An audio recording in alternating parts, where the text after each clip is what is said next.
Hola amigos de Contexto, aquí como cada día a las 9 de la mañana y a las 2:30 de la noche ya usted tiene una cita, o si no puede verlo, pues localícenos en las redes en CTXT_RD. Suscríbase a nuestro canal. Hoy Julio Ortega Tous y yo vamos a hablarle del foro Davos. Sabemos pues que estas son reuniones que se realizan anualmente en la ciudad de Davos, en Suiza, donde este año unas 3.000 representaciones se dieron lugar. Esto se hace ya 47 años y realmente pues se habla ahí de todos los problemas que afectan al mundo, de la desigualdad, del cambio climático, de cómo se preservan la producción de cada uno y el comercio exterior. Sin embargo, muchos se preguntan ¿para qué realmente sirve el foro de Davos en una cumbre que se gasta mucho dinero y su objetivo primordial era hacer investigaciones y realmente hacer el mundo más equitativo? Pero nos preguntamos, ¿se ha logrado este objetivo? ¿Se ha logrado este objetivo, Julio, en estos 47 años que tiene este foro Davos? Bueno, es evidente por el propio informe que Oxfam, una organización de la Iglesia Católica, presenta todos los años sobre la desigualdad, que lo que hace es que aumenta la desigualdad en el mundo. Sin embargo, lo que hay que explicar también a los televidentes es que el foro Davos es un foro de las empresas más grandes del mundo. Para ser un miembro patrocinador asociado del foro de Davos hay que pagar casi $600,000 al año. Para ser un miembro del segundo nivel que ellos tienen, que es un miembro asociado, sea empresarial o individual, se pagan $250,000. ¿Y en qué varía esta clasificación que tú explicas? No sé. ¿Qué tendrá uno No, que paga será que 600,000 aparecen versus? en la publicidad que ellos tienen, ¿no? Pero en realidad el foro de Davos es un foro de las grandes empresas del mundo para pensar cómo se insertan en este proceso económico que se inició, diríamos, después de la Segunda Guerra Mundial y que se transformó con el triunfo del neoliberalismo, primero con Margaret Thatcher y después con Ronald Reagan en los Estados Unidos en el año 79 y en el año 81. Y esa ha sido la evolución de Davos, a pesar de que en las versiones más recientes, por ejemplo, tienen paneles sobre la educación, sobre la cultura, sobre el problema de las migraciones. Asisten muchos representantes gubernamentales. En esta edición de 2018 asistieron invitados 5 presidentes latinoamericanos, dentro de los cuales asistió el presidente dominicano Danilo Medina. Sí. También el presidente de Argentina, Mauricio Macri, el presidente no electo de Brasil, el señor Temer, y un par más de representantes, no sé si fue Juan Manuel Santos y el presidente de México también, que asistieron al foro Davos. La participación estelar en el foro de este año fue la participación del presidente de los Estados Unidos, Donald Trump, que volvió con su agenda proteccionista y contrario al proceso de globalización. Y dijo que para que el mundo fuera grande tendrían todos los países que ayudar a que Estados Unidos también lo fuera. Me llamó la atención. Yo no sé, esas son cosas que dice Trump. Pero de hecho hubo un abucheo en un momento de la sala, no de nadie fuera, ¿no? De la sala, cuando hizo uno de esos planteamientos tremendistas sobre el tema de las migraciones y sobre el tema del muro con México. En fin, este año la temática en Davos fue un mundo fracturado y las posibilidades... Un futuro compartido para un mundo fracturado. Fue Entonces, el lema, vamos a ver un primer video que tenemos sobre el foro Davos y qué es y qué representó este foro Davos de 2018. Crear un futuro compartido en un mundo fracturado es el lema del Foro Económico Mundial de Davos, que ha arrancado con la tradicional entrega de los premios de cristal. En esta edición, la actriz Cate Blanchett, el compositor y cantante Elton John y el actor de Bollywood Shah Rukh Khan han sido los galardonados.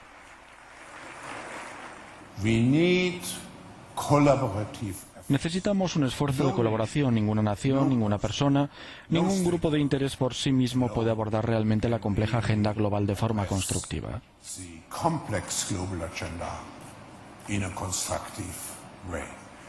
El premio de cristal está destinado a personalidades del mundo artístico capaces de crear puentes y servir de modelo para la sociedad, como Cate Blanchett, embajadora de buena voluntad de Naciones Unidas. Sabemos de las alarmantes estadísticas con casi 66 millones de seres humanos desplazados en todo el mundo y vemos el continuo fracaso de los líderes mundiales para garantizar la paz. Ahora nos toca aceptar nuestro papel en la búsqueda de nuevas formas de dar respuesta a la crisis de refugiados. Y Elton John, también premiado, continúa su incansable lucha contra el SIDA. Creé la Fundación Elton John contra el SIDA porque quería recuperar el sentido de quién era. Me quería como reconectar, ser una persona decente.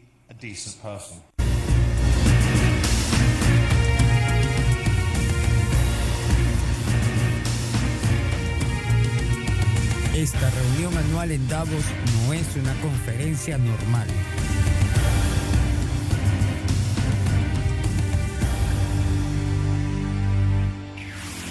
El propio presidente y fundador del Foro Económico Mundial de Davos en Suiza daba la clave. Lo oíamos, no estamos ante una conferencia normal. Se trata más allá de lo que nos venden los grandes medios, de una reunión donde lo que realmente importa es lo que está fuera de la agenda. Comenzó formalmente y aquí tenemos algunos detalles introductorios. El Foro Económico Mundial está compuesto por 1.000 corporaciones y empresas.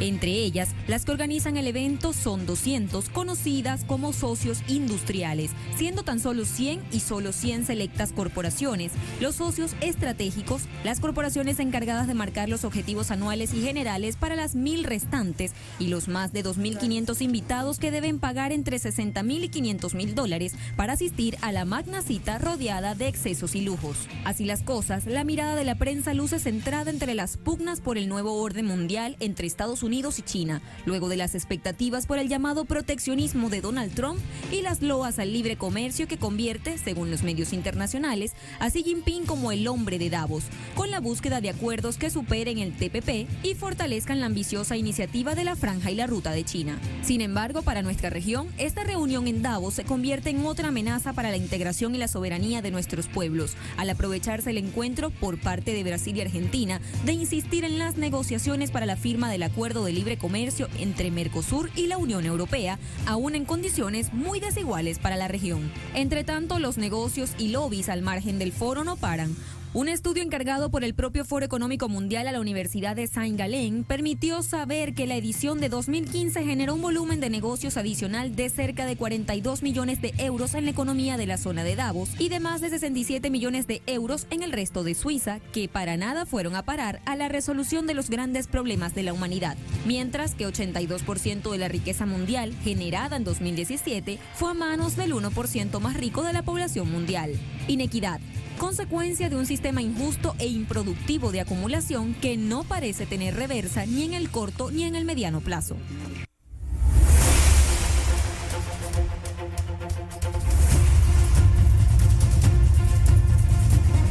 Bueno, Julio, como tú bien explicaste al inicio, vemos ahí que la parte privada, las empresas privadas, las empresas más grandes del mundo, tienen un peso muy fuerte en Davos. Y esto pone, vamos a decir, en interrogante, pues, el desarrollo equitativo de lo que es el mundo. Además de que este grupo dice que ellos mismos se dicen como una formación elitista de los grandes o nuevos globalizadores. Entonces, yo creo que tendríamos que preguntarnos, vimos ahí también cómo se premian los hacedores culturales, que ellos mismos los llaman puentes de buena voluntad hacia la equidad, como Elton John, Cate Blanchett y demás, que ellos eligen cada año.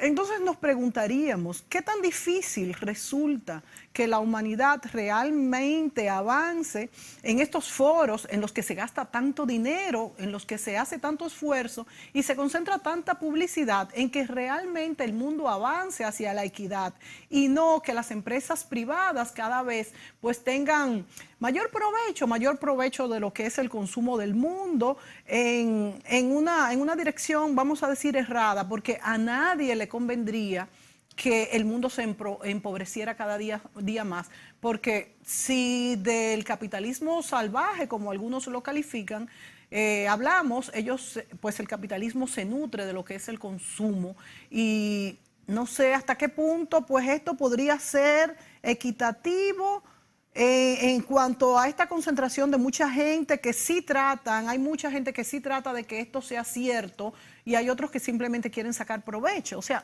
¿qué tú crees? Sí, vamos a hacer una pausa y volvemos con el tema. Perfecto.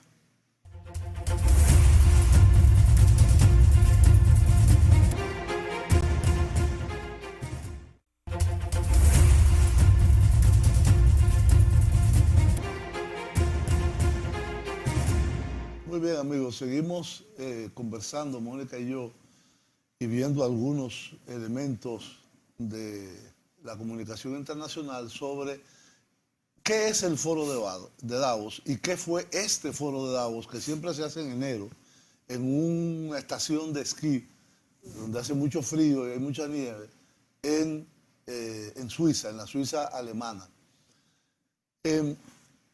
Hay muchas actividades que se realizan en torno a este foro, pero como tú bien decías, Mónica, no es una organización, pero sí un evento que se hace año tras año de tal magnitud, me parece que daría un paso importante si realmente se discute no solamente entre altos representantes gubernamentales y grandes empresas, sino también donde se inviten aquellos que no tienen voz o aquellos que tienen una voz muy reducida. Por ejemplo, que se inviten sindicatos. Sí. Sindicatos de los países desarrollados y de los países en vía de desarrollo. Que se inviten activistas sociales de los países del tercer mundo. Que pueda haber un intercambio donde realmente se pueda ver la evolución de las economías y las sociedades hoy en día y cómo hacer de esto por lo menos un foro en donde dar algunos elementos para mejorar. Porque mientras sea para hacer más negocios, Microsoft, empresas. Apple, la Coca-Cola, ExxonMobil, fulano, realmente ese no es el tema. De hecho, hay una organización, como lo dije en el primer segmento, muy importante que está aquí en la República Dominicana, que hace un informe anual sobre desigualdad, que se llama Oxfam Intermón, que es una organización que se creó en Inglaterra, en Gran Bretaña, en el momento de la Segunda Guerra Mundial, para dar alimentos a las personas que estaban pasando hambre, producto de los bombardeos, producto de los bloqueos, etc. Y se originó en Oxford, por eso se llama Oxfam. Ox de Oxford y fam de hambre en inglés. Y esa organización, con el apoyo de la Iglesia Anglicana Británica y la Iglesia Católica Internacional, se ha expandido en el mundo entero. Y además de ser una organización humanitaria de dar de comer a los hambrientos en la medida que pueda, también ha hecho conciencia que no solamente con ese tipo de actividades puede hacer algo porque las cosas mejoren en el mundo, sino que también se involucra en hacer, a veces la gente dice, ¿qué hace esta organización opinando de política social o de corrupción o de lo que sea? A mí me parece que es una organización con mucho prestigio y que contribuye en sentido general. A algunas personas no les gustará, pero yo realmente le tengo mucho respeto a lo que hace Oxfam. Y en el marco de Davos hace un informe sobre la desigualdad. No es que se presente dentro de Davos, sino que en el marco de Davos, ahí mismo, ellos presentan el informe sobre la desigualdad en el mundo. Bueno, eso que tú dices, Julio, tiene mucho sentido, de que en Davos se incluyan otros segmentos de la población, entendiéndose sindicatos, grupos obreros, para que se tenga un equilibrio, porque si bien sabemos que es un grupo élite, de hecho creado por este señor suizo, Klaus Schwab, que es un destacado, vamos a decir, profesor de negocios de Suiza, y es miembro del grupo Bilderberg, que esto es muy representativo también. O sea que sabemos que es la élite del mundo en cuestión, vamos a decir, en cuestión económica principalmente, y también en cuestión teórica globalista. Pero sería un contrapeso muy interesante, dado lo que vende el foro de Davos, que es remediar y contribuir a la equidad, a minimizar la pobreza, a que cada país tenga un peso que pueda ayudarlo a vivir mejor. Pues ya después de 47 años creo que sería tu propuesta muy lógica de que se incluyeran en esta discusión pues a otros actores, que de hecho, Julio, tendríamos que preguntarnos cuál fue la participación de la República Dominicana, ya que el presidente Danilo Medina estuvo este año en el foro de Davos y por lo menos yo no tengo ninguna información de cuál fue el desempeño de la República Dominicana. Yo no sé exactamente cuál fue la participación del presidente. Sé que él estuvo presente en una mesa redonda sobre el futuro de Venezuela, debido a las negociaciones que precisamente en estos momentos se están realizando y están muy avanzadas entre la oposición y el gobierno. ¿Están muy avanzadas? Sí, parece que hay un acuerdo. Pues yo no sabía. Parece que hay un acuerdo, pero que el gobierno de Maduro quiere acelerar la firma del acuerdo, pero la oposición tiene algunas dificultades para llegar ya a la firma del acuerdo. ¿Qué contiene? Nadie lo sabe porque no es público. Sí, eso lo sabremos más adelante. Sí. Hay un video interesante, ya local, sobre otro programa de televisión que hemos tenido el atrevimiento de traerlo, pero que nos parece interesante, de una visión crítica de una abogada que se llama Carolina Santana, sobre este Foro Económico Mundial, el cual le pedimos a producción, por favor, que nos los proyecte en este momento. Nuestra experta, analista y jurista, Carolina Santana, está con nosotros. Buenos días, Carolina. Buenos días, Ricardo. Muchas gracias por tenerme aquí como uno que otro miércoles. Bueno, sí. Hoy el tema de hoy es Davos. La gente escucha esa palabra Davos en Suiza. ¿Qué es esto? Bueno, lo que pasa ahora mismo, la razón por la que el reporte del que vamos a hablar hoy ha recobrado relevancia es porque el presidente Danilo Medina se encuentra en Davos en una reunión del Foro Económico Mundial. El mismo foro, la misma entidad internacional que en el reporte del índice de competitividad dijo que la República Dominicana, de un reporte a otro, de repente bajó del puesto 92 al puesto 104 para un total de 12 puestos. Y la razón principal a la que atribuyó la falta de competitividad o la reducción en la competitividad en la República Dominicana se debe, el micrófono bien aquí, se debe a el tema de la corrupción. Esa es la primera razón, según los índices, o los subíndices, mejor dicho, del reporte de competitividad internacional que realiza periódicamente esa organización que hoy convoca la reunión de líderes y primeros mandatarios en Davos.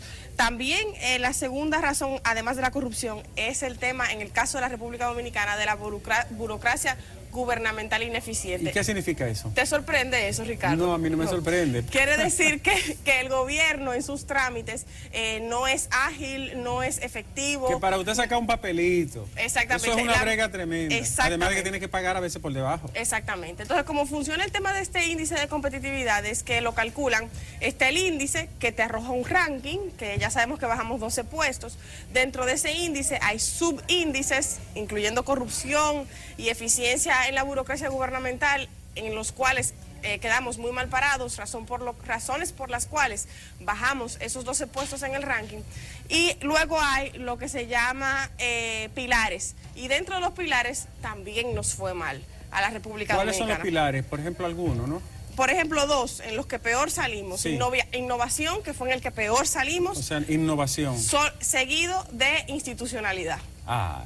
Que entra también con el plano vinculado a la corrupción. Si no hay una justicia eficiente, unos poderes independientes. Naturalmente. Entonces, otro tema importante con el tema de los pilares es que no solo calificamos de manera pobre en los pilares, sino que en todos, menos 3 de ellos, en todos calificamos por debajo del promedio. Eso es muy lastimoso. Por debajo del promedio. En todos. Menos el 3 por debajo de la media. Por debajo de la media. Y en el único en el que mejoramos a la media de nuestra región fue en macroeconomía.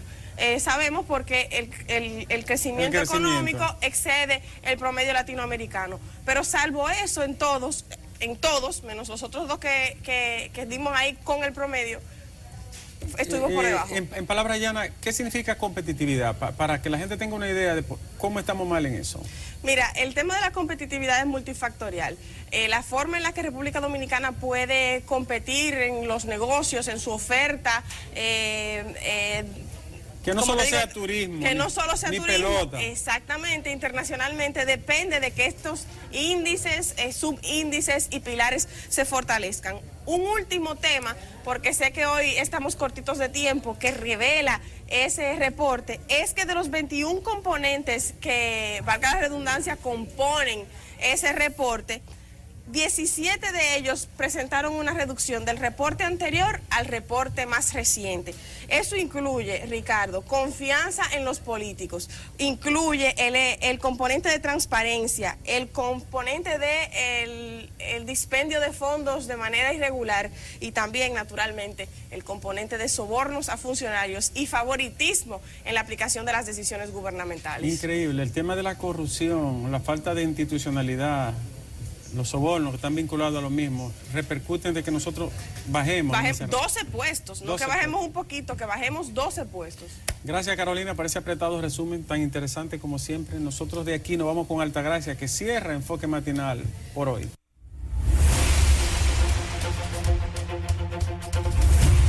Bueno, le damos las gracias por poder pasar este segmentico de Enfoque Matinal, muy bueno.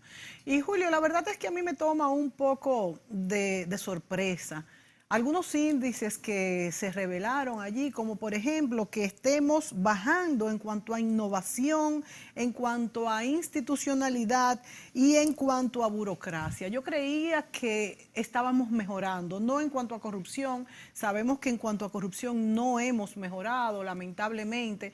Pero yo pienso como ciudadana dominicana que cuando yo voy a sacar un papel, un permiso, por ejemplo, de construcción, yo que soy arquitecta, un papel de una acta de nacimiento de nuestros hijos, hay menos buscones en la calle. Yo creo que en esto hay más institucionalidad.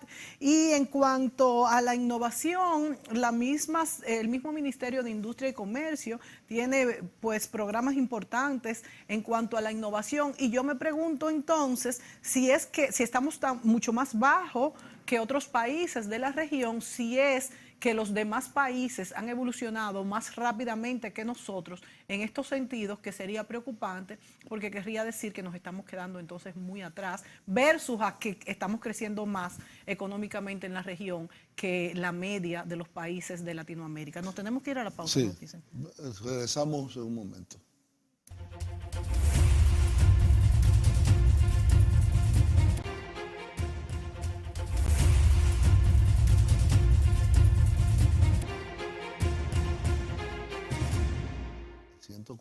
Bueno, tú tienes ahí el índice de competitividad. Sí. ¿De los participantes, Julio, es? No, son 137 países que se miden por una serie de criterios o de pilares, como se le llama, y la República Dominicana está en el lugar 104. ¡Wow!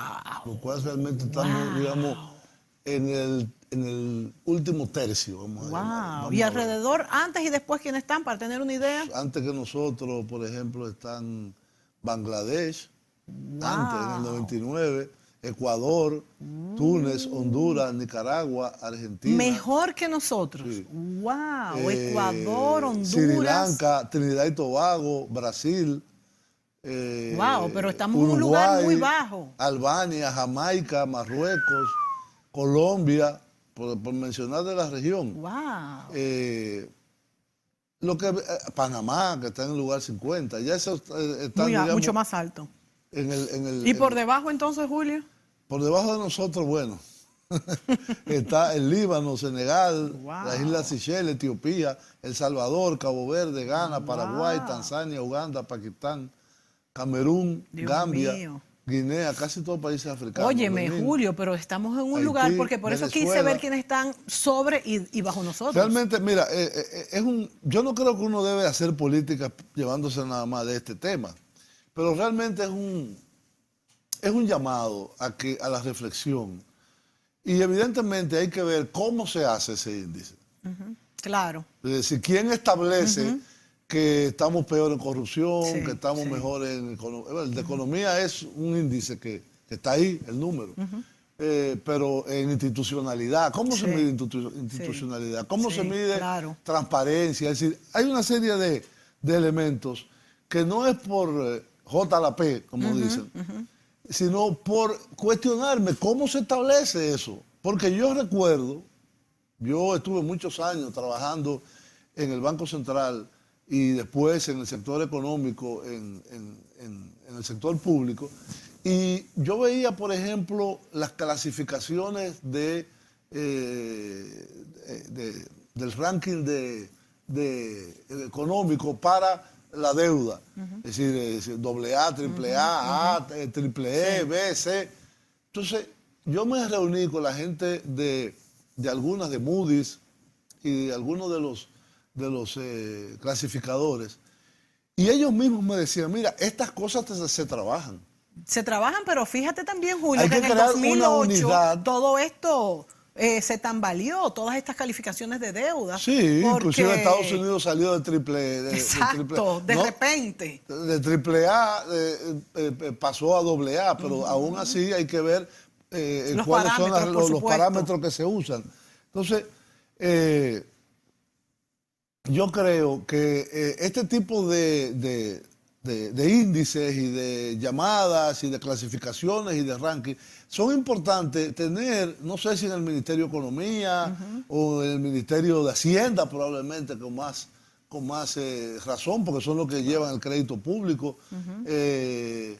Y diríamos, aquí no, ya ahora es el CIRD que lleva la inversión extranjera, pero habría que hacer una unidad que vincule todos estos sectores del gobierno y del sector privado y de la sociedad Claro. civil y, diríamos, sindicatos, grupos populares, etcétera, para poder analizarlo y tener una estrategia. Y más en este momento cuando tenemos esta información tan desfavorable para nuestro país. Así Debería es. de hacerse esto. Así es, sin embargo, la cosa más extraña es que la inversión extranjera creció un 50% Pero es lo que te el digo. año pasado. Es lo que te digo, creció la inversión extranjera, creció el crecimiento económico respecto al PIB. Entonces me extraña que estemos en un lugar que hay está por otros encima El elementos, Salvador, como es el por tema de la ejemplo. corrupción, Sí, no, la corrupción estamos el tema claros. de la falta de transparencia, el tema de la institucionalidad, el tema... Hay toda una serie de elementos que tienen en esos pilares que realmente debemos llamar la atención, pero evidentemente yo no es que tenga como credo o religión estos índices de competitividad, ya sea del Foro Económico Mundial o de Transparencia Internacional o de organizaciones, pero hay que tomarlo como referencia y hay que tener acción sobre esas cosas. Yo me recuerdo en el año 96, cuando cambió el gobierno del presidente Balaguer al presidente Fernández, hubo una decisión política de transformar una serie de servicios públicos, como por ejemplo la licencia, la cédula. Se transformaron, Julio. Se transformaron. Por eso es que te digo transformaron. que yo no creo que estemos tan no es que no nos falte muchísimo en cuanto a institucionalidad, pero por Dios, hemos avanzado bastante con eso mismo que tú estás diciendo en cuanto a los papeles, permisos. Todavía hay mucha permisología, todavía, burocracia, picoteo, corrupción, etcétera. Todo eso existe y hay que actuar sobre ello. El problema es dejar que las cosas sigan y que se deterioren. Entonces hay que actuar sobre ese tipo de cosas. Bueno, los bucones en la calle, por ejemplo, tenemos mucho menos, todavía existen, pero indudablemente yo creo que lo importante es eso, detectar de dónde salen estos índices, cómo se calcula y hacer un organismo conjunto en este sentido para hacer una política pública, porque definitivamente es de parte del gobierno que tiene que venir esto. De hecho, la mayor corrupción está en el gobierno, aunque es obvio que en el sector privado pues no está libre de culpa, no para nada. Porque alguien que le da. Lógico, por eso iba a decir, pero ¿quién traza las políticas públicas? Porque Donald Trump mismo lo dijo. Si el empresario puede aprovechar un chance, olvídese que lo va a hacer. Entonces, vamos a tener políticas públicas más fuertes para que todos tengamos igual oportunidad, que es lo importante en estos casos de la competitividad, justamente como lo dice. No sé si nos queda tiempo para pasar el video sobre el informe de Oxfam. Nos vamos a la pausa mejor y dice luego que sí. Dice que sí. Vamos a pasar, por favor, el informe de Oxfam sobre la desigualdad en el mundo, que es algo muy importante para ver de estos resultados del Foro Económico Mundial 2018. El informe de Oxfam sobre desigualdad no solo dice que los ricos son cada vez más ricos, sino también que la situación de los más pobres no está mejorando. El 50% más pobre de la humanidad, 3.700 millones de personas, no obtuvieron nada, un 0% de la nueva riqueza que se creó. Las fortunas de los multimillonarios se incrementaron 6 veces más que los salarios de la gente corriente. En la provincia vietnamita de Dong Nai se deja sentir esta desigualdad. Aquí muchos trabajan en la industria textil, a menudo lejos de sus familias y localidades natales. Lan tiene 32 años y trabaja 6 días a la semana por $1 la hora. No se puede permitir que sus hijos vivan con ella, por eso están con sus abuelos a más de 1.000 kilómetros. No tengo suficiente dinero para criar a mis 2 hijos. Tengo que ahorrar para ellos, para que se puedan alimentar bien, como sus amigos. Eso es muy importante. Según Oxfam, los bajos sueldos de trabajadores como Lan son los que permiten fabricar productos baratos que se venden de manera masiva y enriquecen a los grandes ejecutivos. Para combatir el aumento de la desigualdad, la ONG propone asegurar un salario digno para todos los trabajadores e imponer mayores impuestos a los más ricos.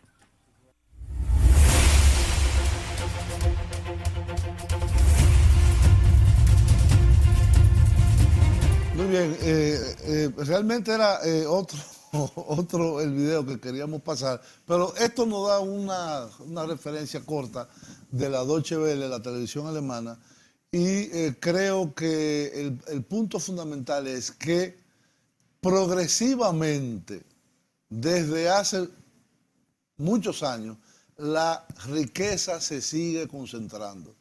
Y en todos los lugares del mundo. Porque en todos los lugares en particular y en el mundo en general. 6 personas tienen tanta riqueza como la mitad de la humanidad. Eso es inconcebible y no es justo. Y fíjate, Julio, cómo ellos se enfocan desde la Deutsche Welle, una agencia alemana, que enfocan a una persona que no puede tener sus hijos con ellos y los hijos están con los abuelos. Y lo menciono porque es una realidad que tenemos en nuestro país y se repite por generaciones, que los hijos son criados por los abuelos, mientras las madres, porque generalmente son hogares uniparentales, trabajan para mandar el dinerito a estas familias para su padre, su madre y sus hijos criándose lejos de ellos. Es una realidad que tiene que ver mucho con la pobreza, mucho con la pobreza, y deberíamos remediarlo ya en el mundo. Y una pregunta obligada en el foro de Davos debería de ser cómo reconfigurar el comercio mundial. Sin embargo, si los participantes principales son las grandes empresas comerciales y productoras en el mundo, yo creo entonces que esa pregunta no tendrá como mucho objetivo responder, la verdad. Así es, porque nadie afila un cuchillo para su propia garganta, como dicen. A pesar de que la responsabilidad social sí debería llamar a estas empresas para y algunas lo hacen, hacer algunos cambios. Claro. Algunas lo hacen, de hecho en nuestro propio país hemos visto que muchas empresas tienen pues una responsabilidad social y de hecho hasta me atrevería a señalar, por ejemplo, a CCN, que ahora se ha vinculado con estos, no desde ahora, incluso yo participé muchos años en las políticas para recaudación de dinero de muchachos y muchachas con Don Bosco, que es una institución para ayudar a los niños en riesgo, y ellos, por ejemplo, colaboraban activamente para tratar de remediar esta situación. Sí, tenemos que ir a una pausa y regresamos con este tema en el próximo segmento.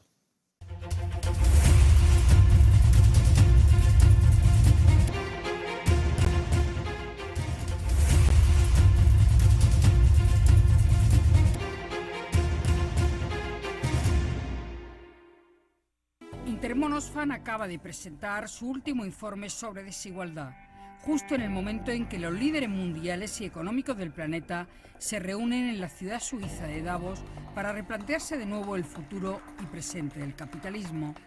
Y los datos de Oxfam no dejan duda. Las 3 personas más pudientes de España acumulan la misma riqueza que el 30% más pobre del país.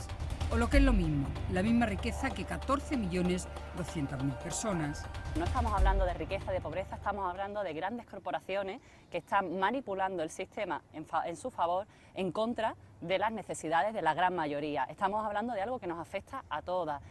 La ONG denuncia que la concentración de la riqueza en el mundo se ha vuelto a agudizar y amenaza la estabilidad y el crecimiento mundial. Hemos hablado de los datos españoles, referiré también el dato internacional, el dato mundial, porque es tremendamente obsceno.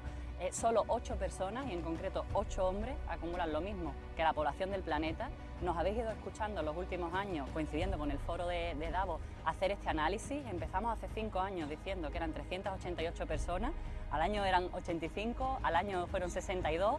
Actualmente no es que haya pegado este salto tan grande, sino que hemos tenido la cifra de cuánto de pobres es la población de India y de China, que suma casi 1/3 de la población mundial, y hemos conocido que solo hace falta 8 fortunas para equiparar a la mitad de la población. Por lo tanto, es un sistema que está completamente roto. Y o se toman medidas urgentes o la brecha entre pobres y ricos será cada vez mayor. Las cosas son bastante sencillas, que vamos a entenderlas todas, y se resumen en 3. Una es, está habiendo una recuperación de las cifras macroeconómicas, de los beneficios, pero no está habiendo una recuperación de las condiciones del empleo, de los salarios, de las condiciones laborales. Está habiendo una fiscalidad supuestamente progresiva que es a todas luces insuficiente, injusta e insolidaria, y además no hay un compromiso con pues ponerle fin a los paraísos fiscales que nos lastran de recursos a todas las poblaciones, a quienes vivimos aquí en España y a las poblaciones más vulnerables a las que llevamos años enfocados desde Oxfam Intermon. Aunque según todos los datos hay una mejora en la situación económica, los resultados son engañosos. La precariedad en el empleo, los salarios, la desigualdad entre hombres y mujeres, la incapacidad para llegar a fin de mes o la imposibilidad de pagar la factura de la luz o la hipoteca nos descubren el otro rostro de la pobreza. Cuando hay esa recuperación de los beneficios, no hay una recuperación de los salarios ni de las condiciones. Hablo del total de la retribución, pero hablo también de las condiciones del empleo, y en esto tengo que dar una cifra de nuevo alarmante. El 25% del empleo en España es temporal, no deseado. España es el 6º país que menos corrige la desigualdad de toda la Unión Europea después de los impuestos. Y esto ocurre por 2 circunstancias. Recaudamos mal. El peso de la recaudación recae sobre las familias, el 84% de lo recaudado en 2015 en España recayó sobre las familias, y recaudamos poco.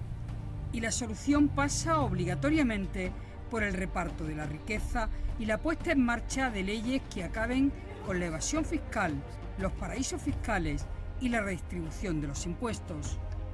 Es necesaria ya una ley contra la evasión fiscal. Los paraísos fiscales nos están atentando al bienestar de todas y todos. En España, en el último año, hemos perdido 1.550 millones de euros por el uso de paraísos fiscales, y esto es más de la mitad de la previsión del Fondo de Pensiones para 2017, y tanto como todo lo que dedica España a la ayuda oficial al desarrollo.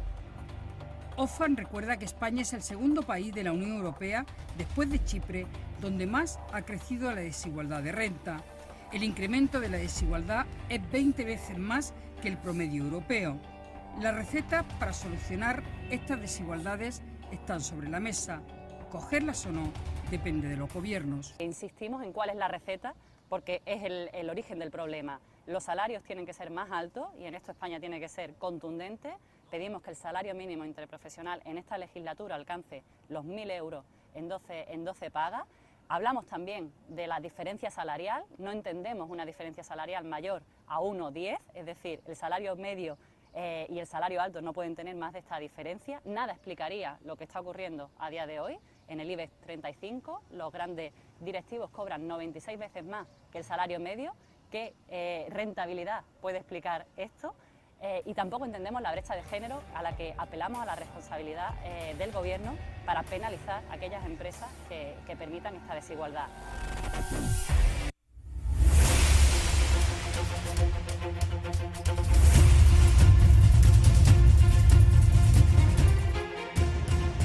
Ahí veíamos, amigos, la situación de la desigualdad en España, que es un país desarrollado, es un país, diríamos, del mundo casi rico, del primer mundo, exacto. Del mundo rico, pero hemos visto cómo se ha deteriorado, inclusive en los países de Europa, y no digamos en los Estados Unidos, la desigualdad entre segmentos de su población.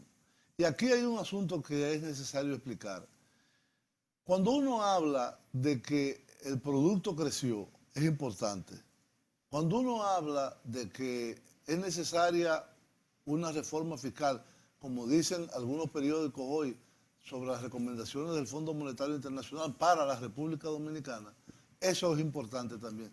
Pero lo que hay que entender es que un país, y de esa forma el mundo entero, existe una renta. ¿Qué es una renta? Es la ganancia que se crean durante un año seleccionado. Entonces, esa renta no se reparte como hace el ingreso per cápita entre todo el mundo. Tenemos un per cápita de $7,000. No. Esa renta, hay una lucha dentro de la sociedad para la repartición de esa renta. Y el único que puede actuar como equilibrador de esto es el Estado y su capacidad fiscal para transferir a los sectores más vulnerables una serie de beneficios como son salarios, como son pensiones, como son servicios sociales, educación, salud, etc. Y eso es de lo que se trata para reducir estas grandes brechas que el informe de Oxfam creo que tiene un componente sobre la República Dominicana y que sería importante verlo en otra ocasión. Sin embargo, Julio, aquí tiene mucho que ver el ingrediente de la corrupción.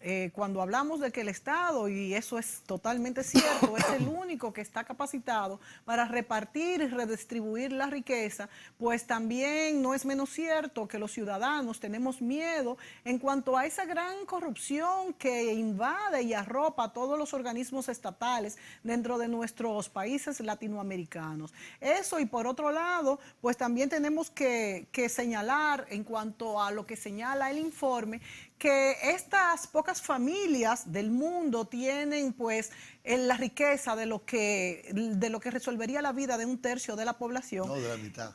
Bueno, 6 familias, Dios mío, de la mitad, ni siquiera un tercio. 6 personas tienen lo mismo que la mitad de la Entonces población. nos preguntamos, ¿para qué sirve el dinero cuando se tiene tanto? Para tener poder, más nada.